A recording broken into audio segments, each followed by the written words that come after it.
in Kansas City area, this is actually Blue Springs here, but in the Kansas City area, there's lots of these little stores, and they're kind of like a thrift store, but for construction materials. Let me show you. So this is what is in a Restore. Can you believe that? And actually, this is the section that I'm after. We're looking for windows for the tiny house. And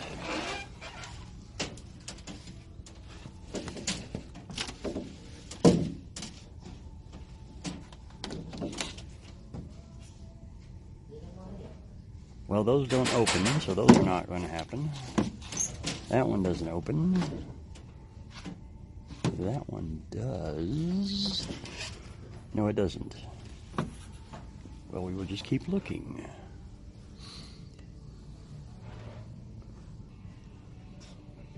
That's the other part, is it's kind of a hit or miss whether you're going to find what you need or not. I'm also going over to the Restore in Independence here in a little bit to see if I can find some things.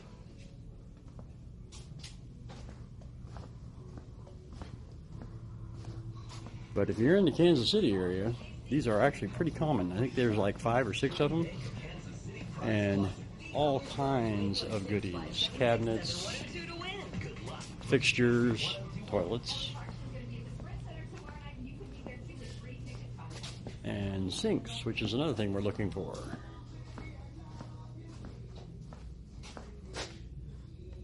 Okay, I would love to have one of those in the tiny house, but that is just not going to happen. There is not space for such an animal. Alright, well, I'm going to shut the camera off and shop around, and then I'll let you know what I get. So here's what I found. I got a 24 by 36 window. What's a single, yeah, one window moves. I figured that one will be good for upstairs, or perhaps over by the Market Massey here, we'll see. And then this other one is one of the crank open windows and has the little stained glass thing in it. I figured that'll be good in the kitchen area. So that is what I've gotten so far. And now I'm going to head over to the Independence Restore. So here we are at the Independence Restore, and they are like really big.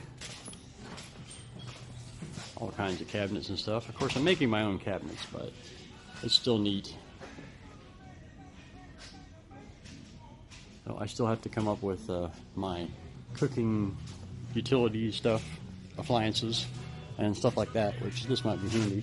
But what I'm actually here after, okay, is this. I want a round kitchen sink. Let me see if I can pan down. There you go. I think that would make a neat kitchen sink. So we're going to grab that. And then I will be back in a moment to show you what all I'm getting here. All right, hang tight. Okay, so here we go. I got my kitchen sink, which I thought was rather neat because it's round. Ta-da! So that'll be kind of cool. And then I have one of the doors. The other door I actually already have at the shop, so it's over in the corner of the shop. And now I have to go back over to Lee Summit because the window that I thought I was going to get here ended up had a broken pane in it, and I don't want to have to replace the glass. So we're going to go do that. So I'm going back over to Lee Summit, but I'm probably not going to record that one. And then next thing you know, we'll be putting windows in the tiny house and doors. So here's where we stand with the tiny house. I went and got some goodies and got started in here yesterday. And I have not by any means finished, but I didn't film yesterday, so thought I'd give you an update. I got my electrical panel. It is not actually wired in, the wires are just hanging there loose.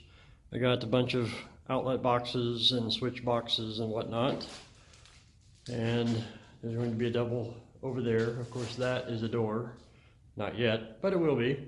There's a window going in there. I had to, since I went to the Restore to get windows, I didn't get the sizes that I originally had planned on when I was thinking I was going to buy them at one of the big box stores.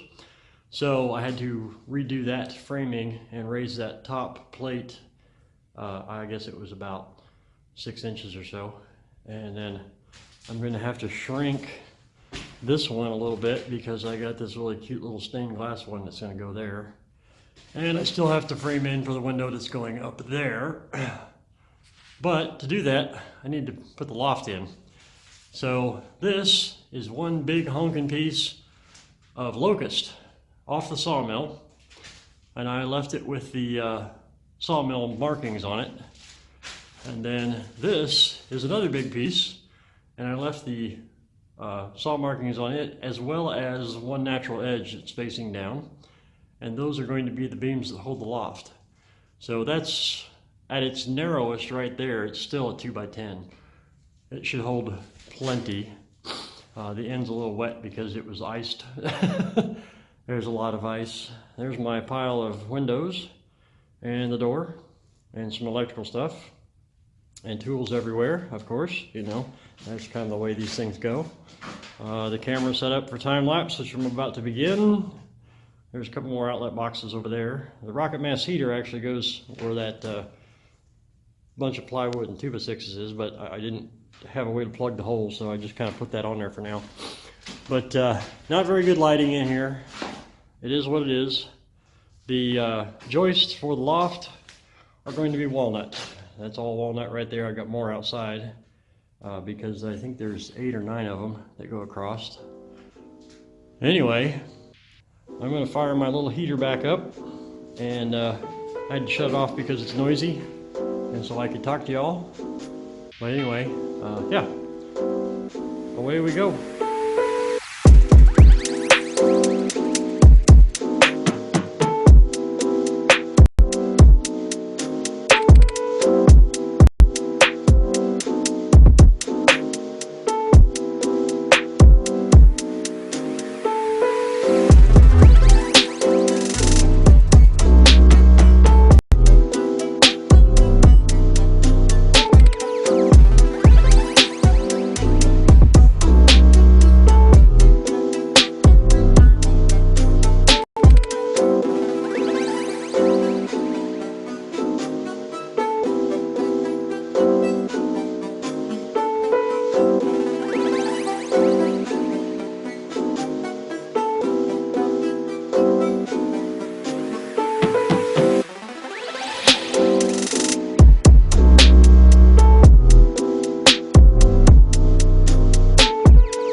Okay guys, so again, pardon the piss poor lighting, but we have made some progress. If I can control this fancy new control head. Anyway, we've made some progress on the loft. We now have 2x8 walnut joists.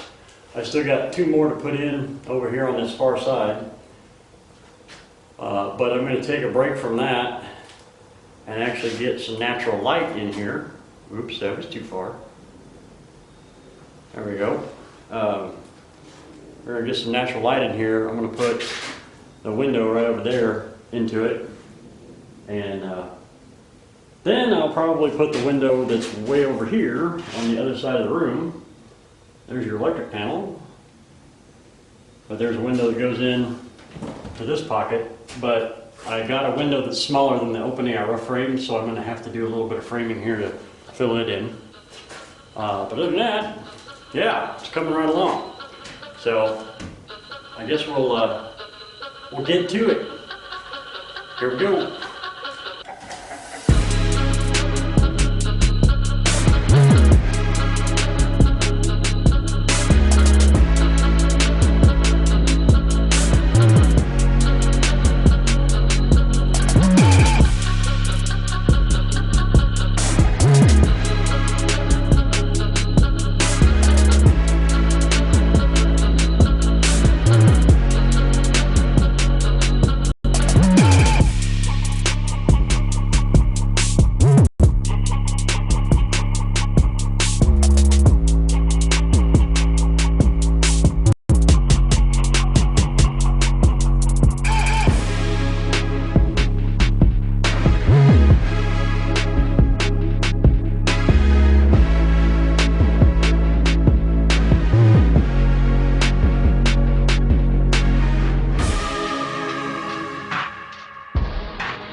So yesterday I got my two of my windows in on the main floor. That one and that one. And that one I had to actually make the trim for because it didn't have a flange. So I used the trim as the flange and got it on there. I made the trim off camera, but you know, what the heck, had to do it. And then I finished the last two joists, got those in, and made a trip to Menards, I think it was, and got my plywood for my subfloor for the lofts. And then I got another one, two more pieces right there. I'm actually sanding the bottom sides of them and staining them so that it will look nicer up there. I figure, but I wanted it to be lighter than the wood that was up there, because if I made that too dark, then this whole area over here, which is actually the kitchen area and bathroom and stuff, well, the kitchen's over here on this side and the bathroom is over there in that corner.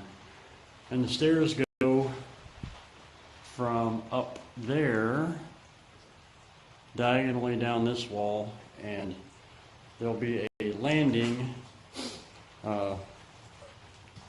up off the floor a little bit. I don't know, I think 32 inches off the floor, something like that. Maybe it was 28. Anyway, there'll be a landing there, and then two steps coming out towards me where I stand now. And then the bathroom's tucked into that corner made by the stairs. So, yeah, lots of fun, lots to do. So today, the idea is to get the rest of the plywood for the subfloor upstairs on. And then I've got a frame in for the window that goes up there, which is actually sitting over here. But I got to get that framed in and get that put in, which will be fun because it's raining today. So that might get held off a little bit. Well, I've got to get the plywood, the rest of the plywood up there first anyway. But yeah, I did notice that when I started putting the plywood on, it got really dark up there fast. But it got brighter down here, so I'm okay with that. I can put a light up there until I get the window cut in, and then the daylight come in should help. Anyway, onward and forward, folks. Here we go.